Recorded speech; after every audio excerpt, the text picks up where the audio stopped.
दोस्तों, इस सेशन से हम जो नाउन्स हमने चैप्टर किया था उसकी प्रैक्टिस हम करने वाले हैं। प्रैक्टिस सीरीज़ में आपके लिए लेके आया हूँ। तो जो कंसेप्ट्स हमने नाउन्स चैप्टर में सीखे हैं उनके ऊपर बेस्ड हम एक्सरसाइजेस बारी बारी से सॉल्व करेंगे।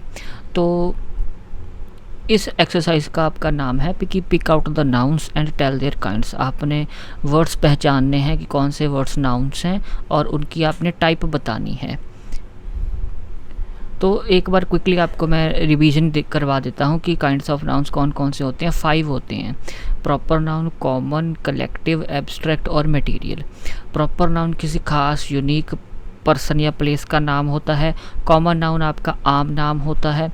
कलेक्टिव नाउन आपका एक ग्रुप में जितनी चीज़ें आती हैं उस ग्रुप को कलेक्टिवली जो नाम दिया जाता है उसको, ठीक है, collection of items in a group को नाम जो दिया जाता है वो कलेक्टिव नाउन बनता है। एब्स्ट्रैक्ट नाउन वो होता है जिसको आप फिज़िकली टच नहीं कर सकते, जिसकी फ़िज़िकल प्रेजेंस नहीं होती, सिर्फ आप उसको सिर्फ फील कर सकते हो, देख नहीं सकते ना टच कर सकते, वो एब्स्ट्रैक्ट नाउन में आ जाती है। ठीक है। मटेरियल नाउन में कोई सब्सटेंस या मटेरियल आ जाता है ऐसा जिससे और कोई मटेरियल बनता है, और कोई चीज़ बनती है। जैसे जो वुड है, लकड़, वो मटेरियल है, एक मटेरियल नाउन कहलाएगी क्योंकि वुड से कितनी चीज़ें बन सकती हैं। ठीक है। फिर नाउन्स के ऊपर जितने भी सेशंस ऑलरेडी कंडक्ट हो चुके हैं उनकी प्लेलिस्ट का लिंक पूरी का आपका इस वीडियो के डिस्क्रिप्शन में मिल जाएगा, आप उसको देख सकते हैं। आइए, एक्सरसाइज का पहला क्वेश्चन आपको सामने आपकी स्क्रीन पर दिया गया है। तो सबसे पहले आप चैनल को सब्सक्राइब कर लीजिए, बेल नोटिफिकेशन आइकन को प्रेस कर लीजिए और ऐसी ही एक्सरसाइजेस को आप मेरे साथ सॉल्व करने के लिए बने रहिएगा। तो I purchased a bunch of grapes which was very sweet. मैंने खरीदा एक गुच्छा अंगूरों का जो बहुत स्वीट था। विच किसके लिए यूज़ हुआ है? अ बंच के लिए, गुच्छे के लिए। तो अब इसमें कौन कौन से वर्ड नाउन्स हैं और वो किस टाइप के नाउन है वो आपने पहचानना है। तो जैसे हम एक्सरसाइज सॉल्व कर रहे हैं इसकी, तो आप एक नोटबुक और पेन पेंसिल लेके बैठिएगा। पहले आप आंसर खुद लिखिएगा, फिर आप मेरे साथ आंसर मैच कीजिएगा। तो यहाँ पे कौन कौन से नाउन्स हैं कर लिया आपने, नोट पता कर लिए? तो आंसर देखिए। एक तो बंच नाउन है, बंच का मतलब है गुच्छा का, ठीक है, गुच्छा, अंगूरों के गुच्छे को आप बंच कहेंगे तो ये कलेक्टिव नाउन है क्योंकि आइटम्स की कलेक्शन है। ग्रेप्स आपका कॉमन नाउन है। ओके। फिर आपका सेकंड क्वेश्चन आता है कि democracy is a rule by the people, of the people and for the people. कि जो डेमोक्रेसी है वो एक शासन है लोगों के द्वारा, लोगों का और लोगों के लिए। इसमें नाउन कौन कौन से हैं? तो इसमें आपका एक तो डेमोक्रेसी नाउन है। डेमोक्रेसी आपका एक सिस्टम है, ठीक है, जिसको आप सी नहीं कर सकते, टच नहीं कर सकते, फील कर सकते हो, तो ये एब्स्ट्रैक्ट नाउन होगा डेमोक्रेसी। फिर रूल भी एब्स्ट्रैक्ट नाउन होता है कि उसको बस आप फॉलो करते हो, फील करते हो, टच से या सी नहीं कर सकते आप, ठीक है। और जो पीपल हैं, पीपल, लोग, ये आपका कलेक्टिव नाउन है, ठीक है। जो अगर एक जाना है तो वो पर्सन होगा और एक से ज़्यादा जाने हैं वो पर्सन्स कहला सकते हैं। लेकिन पीपल जो है वो एक है, चाहे एक से ज़्यादा अगर जाने हैं तो वो पीपल्स नहीं होंगे, पीपल ही होंगे, ठीक है। कलेक्टिव नाउन है, पर्सन्स की कलेक्शन को आप पीपल कहोगे। सिटीजन्स एज ए ग्रुप, ठीक है, उसको पीपल। तो ये कलेक्शन है तो कलेक्टिव नाउन। फिर थर्ड क्वेश्चन आता है Mumbai is the business capital of India, ठीक है। अब जो भी आपके जिस वर्ड का पहला अल्फ़ाबेट कैपिटल होगा वो आपका प्रॉपर नाउन होगा, ठीक है। जैसे इंडिया आपका प्रॉपर नाउन है, मुंबई आपका प्रॉपर नाउन है। तो जैसे मुंबई आपका प्रॉपर नाउन होगा, ठीक है, खास जगह का नाम है, ठीक है। इंडिया प्रॉपर नाउन होगा, खास कंट्री का नाम है। बिजनेस आपका एब्स्ट्रैक्ट नाउन है, जो व्यापार है उसको आप टच नहीं कर सकते, सी नहीं कर सकते, फील कर सकते हो। कैपिटल जो राजधानी है ये कॉमन नाउन है आपका, ठीक है। अगर राजधानी का नाम दिया गया होता तो वो आपका प्रॉपर नाउन बन जाता। फिर है जी books printed on recycled paper are light in weight. कि जो किताबें प्रिंट की जाती हैं रिसाइकल्ड पेपर के ऊपर, ठीक है, वेस्ट पेपर से दोबारा रिसाइकल करके नया पेपर बनाया जाता है, वो लाइट इन वेट होती हैं, हल्की होती हैं। इसमें नाउन्स कौन कौन से हैं? तो एक तो आपका नाउन हो गया किताबें, ठीक है, ये आपका कॉमन नाउन हो गया। किताब का नाम नहीं दिया गया, ठीक है। पेपर आपका क्या हो गया? पेपर भी आपका नाउन हो गया, मटेरियल नाउन हो गया, क्योंकि पेपर से आगे कितने कुछ बन सकता है। पेपर से कार्डबोर्ड बन सकता है, गत्ता जिसको कहते हैं, ठीक है। पेपर से चार्ट बनते हैं, पेपर से नोटबुक्स बनती हैं, ठीक है। वेट जो वजन है उसको आप टच नहीं कर सकते, सी नहीं कर सकते, तो एब्स्ट्रैक्ट नाउन है। The wind screen is made of solid glass. Wind screen क्या होती है? जो गाड़ी के आगे बड़ा सा शीशा लगा हुआ होता है उसको विंड स्क्रीन कहते हैं। तो इसमें एक तो विंड स्क्रीन नाम हो गया, ठीक है, ग्लास नाम हो गया, विंड स्क्रीन आपका कॉमन नाउन हो गया, ग्लास कांच, कांच से आगे ये एक तरह का सब्सटेंस है, ठीक है, तो मटेरियल नाउन की श्रेणी में ये आएगा, ठीक है। क्योंकि ग्लास से देख लो, ग्लास जो मटेरियल है उससे विंड स्क्रीन बनती है, तो एक मटेरियल से, एक सब्सटेंस से कोई और मटेरियल, कोई और चीज़ बनती है तो वो आपका मटेरियल नाउन में आता है, ठीक है, जैसे glass. The spread of information technology is a boon for education. Boon यानी कि बून का मतलब आपको मैं कैसे समझाऊँ?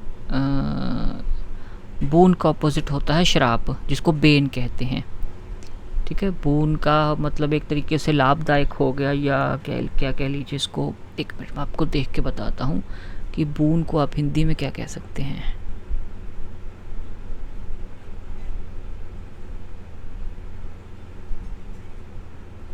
वरदान, हाँ, बून को हम वरदान कहते हैं, वरदान। कि जो इन्फॉर्मेशन टेक्नोलॉजी है वो जो फैली है वो एजुकेशन के लिए एक वरदान साबित हुई है। तो एक तो एजुकेशन नाम हो गया, बून नाम हो गया, ठीक है, टेक्नोलॉजी नाम हो गया, इन्फॉर्मेशन भी चीज़ का नाम है, तो स्प्रेड भी इसमें एक नाम है, ठीक है, या एजुकेशन एक नाम है, ठीक है। एजुकेशन आपका एब्स्ट्रैक्ट नाउन हो गया। ये देखो, एजुकेशन जो है वो आपका एब्स्ट्रैक्ट नाउन हो गया, क्योंकि एक एजुकेशन एक कंसेप्ट है, कोई फिजिकल ऑब्जेक्ट नहीं है। बून का मतलब वरदान होता है, ठीक है, ब्लेसिंग या बेनिफिट। देखो, बून के दो आपके इसके टाइप हो सकते हैं। बून या तो आपका कॉमन नाउन हो सकता है, या बून आपका एब्स्ट्रैक्ट नाउन भी हो सकता है। अगर बून कोई बेनिफिट है जिसको आप टच नहीं कर सकते, फील कर सकते हो, तो आपका एब्स्ट्रैक्ट नाउन बन जाएगा। लेकिन बून वरदान अगर कोई चीज़ है, फिजिकल एग्जिस्टेंस है उसकी, तो वो आपका कॉमन नाउन बन जाएगा, ठीक है। टेक्नोलॉजी एक नॉलेज का फील्ड है, टच नहीं कर सकते उसको, आप एब्स्ट्रैक्ट नाउन है। इन्फॉर्मेशन को टच नहीं कर सकते, एब्स्ट्रैक्ट नाउन है। We invited a troupe of dancers for my brother's wedding, ठीक है। एक तो ब्रदर नाम हो गया, वेडिंग नाम हो गया, डांसर्स नाम हो गया, ट्रूप नाम हो गया। अब ट्रूप डांसर्स के ग्रुप को कहते हैं, तो ट्रूप आपका कलेक्टिव नाउन हो गया। डांसर्स आपका आम नाम, कॉमन नाउन हो गया। ब्रदर आपका, ब्रदर का नाम नहीं दिया गया तो ये कॉमन नाउन हो गया। वेडिंग शादी है, शादी एब्स्ट्रैक्ट नाउन है, ठीक है। शादी आपका एब्स्ट्रैक्ट नाउन है, क्योंकि वेडिंग को एक इवेंट माना गया है, एक एक्शन माना गया है, कोई फिजिकल ऑब्जेक्ट नहीं है वो, इसीलिए एब्स्ट्रैक्ट नाउन है। फिर है जी, employment is needed for every young person. हर एक नौजवान व्यक्ति के लिए रोज़गार बहुत ज़रूरी है, नीडेड है, ठीक है। तो एम्प्लॉयमेंट एक नाम हो गया, पर्सन एक नाम हो गया, ठीक है। एम्प्लॉयमेंट आप इसको, आप एम्प्लॉयमेंट एक स्टेट है या कंडीशन है कि आपके पास काम है, हैविंग वर्क, तो ये आपका एब्स्ट्रैक्ट नाउन है। एम्प्लॉयमेंट को आप फील कर सकते हो, टच नहीं कर सकते। पर्सन आपका आम नाम हो गया, कॉमन नाउन हो गया। Dhoni is a man of cool temperament. Temperament का मतलब हो गया नेचर या स्वभाव। धोनी एक ठंडे स्वभाव का आदमी है, तो मैन एक नाम हो गया, धोनी एक नाम हो गया, ठीक है जी। धोनी प्रॉपर नाउन हो गया क्योंकि यूनिक पर्सन का नाम है। मैन आपका आम नाम हो गया। टेम्परामेंट आपका स्वभाव, किसी का स्वभाव आप फील कर सकते हो, वो फिजिकल चीज़ नहीं है, तो एब्स्ट्रैक्ट नाउन हो गया। इसका बताइए आप कि rice is mainly eaten in South India. अब साउथ इंडिया एक प्रॉपर नाउन हो गया, ठीक है। राइस एक नाम हो गया। अब राइस जो है, राइस आपका मटेरियल नाउन है, क्योंकि चावलों से आगे कितना कुछ बन सकता है। लेकिन राइस का तो आर कैपिटल है, तो ये प्रॉपर नाउन क्यों नहीं हुआ? तो राइस का आर इसलिए कैपिटल है क्योंकि ये आपका सेंटेंस की बिगिनिंग में आया है, इसलिए पंक्चुएशन की वजह से इसका आर कैपिटल हुआ है। वैसे राइस आपका मटेरियल नाउन है, ठीक है। साउथ इंडिया प्रॉपर नाउन है। राइस मटेरियल नाउन क्यों है? क्योंकि ये एक फूड सब्सटेंस है।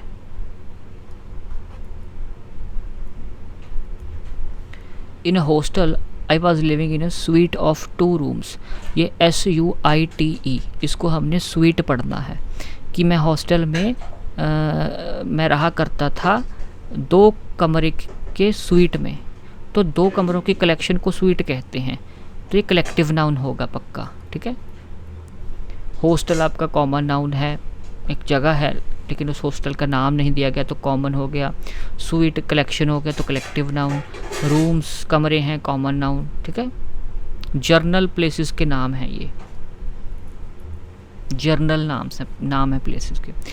Slavery system is still prevalent in the world in subtle forms, कि जो स्लेवरी सिस्टम है, एक व्यक्ति दूसरे व्यक्ति को अपना गुलाम बनाता है, वो अभी भी प्रिवेलेंट है, यानी कि अभी भी प्रेजेंट है हमारी दुनिया में। SUBTLE, इसको सबटल नहीं पढ़ना, इसको सटल पढ़ना है, सटल फॉर्म्स, यानी कि हल्की हल्की झलकों में अभी भी दिखता है गुलामी का सिस्टम। तो गुलामी एक चीज़ का नाम हो गया, वर्ल्ड एक चीज़ का नाम हो गया, ठीक है। स्लेवरी आपका गुलामी एब्स्ट्रैक्ट नाउन है, आप इसको टच नहीं कर सकते, एक स्टेट एक कंडीशन है, ठीक है। और दुनिया कॉमन नाउन है। Nobita is a popular character of the cartoon serial Doraemon. अब इसमें कौन कौन से नाउन्स हैं, क्या क्या टाइप्स के हैं।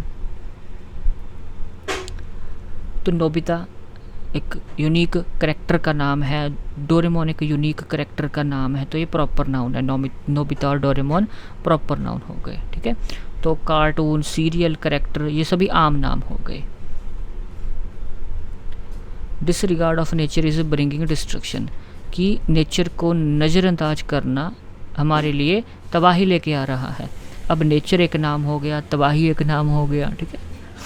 डिसरिगार्ड, नेचर आपका नाम हो गया। अब नेचर को आप फील कर सकते हो, ठीक है। नेचर की खूबसूरती को, उसकी चीज़ों को देख के फील कर सकते हो, लेकिन नेचर कोई ऑब्जेक्ट नहीं है खुद में जिसको आप टच कर सको, ठीक है।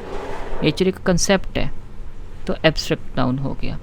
डिस्ट्रक्शन, तबाही, एब्स्ट्रैक्ट नाउन हो गया, ठीक है। डिस्ट्रक्शन, तबाही एक प्रोसेस है या एक्शन है, तो ये एब्स्ट्रैक्ट नाउन हो गया। I have visited that mango orchard many times. Orchard क्या हो गया, एक ऐसा प्लेस जहाँ पे ऐसे पेड़ उगाए जाते हैं जिनको फल लगते हैं, ठीक है। तो मैंगो एक नाम हो गया, ऑर्चर्ड एक जगह का नाम हो गया। मैंगो आपका कॉमन नाउन हो गया, ऑर्चर्ड कलेक्टिव नाउन हो गया, ठीक है। ऑर्चर्ड का मतलब क्या होता है, group of fruit trees growing together, ठीक है। ऐसे पेड़ जिन पे फल लगते हैं उनके समूह को ऑर्चर्ड कहते हैं। तो समूह है, कलेक्शन है, तो कलेक्टिव नाउन हुआ है ऑर्चर्ड, ठीक है।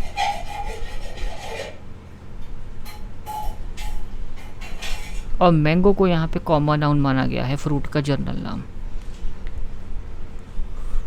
पर इसका डाउट है कि मैंगो वाकई में एक कॉमन नाउन है कि प्रॉपर नाउन है, इसका भी देख लेते हैं। मैंगो इज व्हाट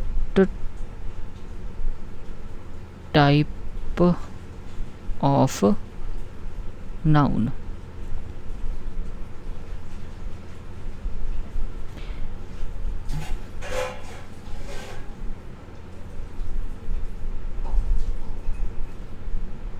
अब मैंगो को एक कॉमन नाउन माना गया है, ठीक है, क्योंकि ये जर्नल टाइप है फ्रूट की, जर्नल टाइप ऑफ फ्रूट है।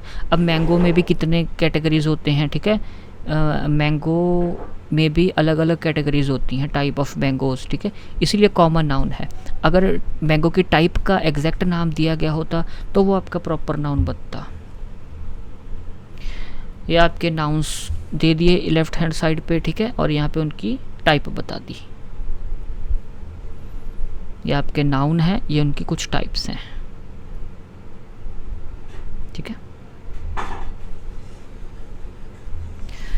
दोस्तों इसी के साथ ही हमारी जो एक्सरसाइज है वो कंप्लीट होती है, ठीक है जी। और ये हमारी हमने नाउन्स के ऊपर ये हमने पहले टाइप की जो नाउन्स है उसके ऊपर हमने ये प्रैक्टिकल एक्सरसाइज आज सॉल्व की है कि आपने नाउन्स को पहचानना था, कौन से वर्ड्स नाउन है और उनकी टाइप्स क्या हैं, ठीक है। तो पूरी प्लेलिस्ट का लिंक जो है नाउन्स के चैप्टर के ऊपर वो इस वीडियो के डिस्क्रिप्शन में आपको मिल जाएगा। चैनल को आप सब्सक्राइब कर सकते हैं, वीडियोस को शेयर कर सकते हैं, स्टेटस पर लगा सकते हैं, दोस्तों के साथ शेयर कर सकते हैं। अगले सेशन में आपको एक नई एक्सरसाइज के साथ मिलूँगा। Till then take care and thank you very much.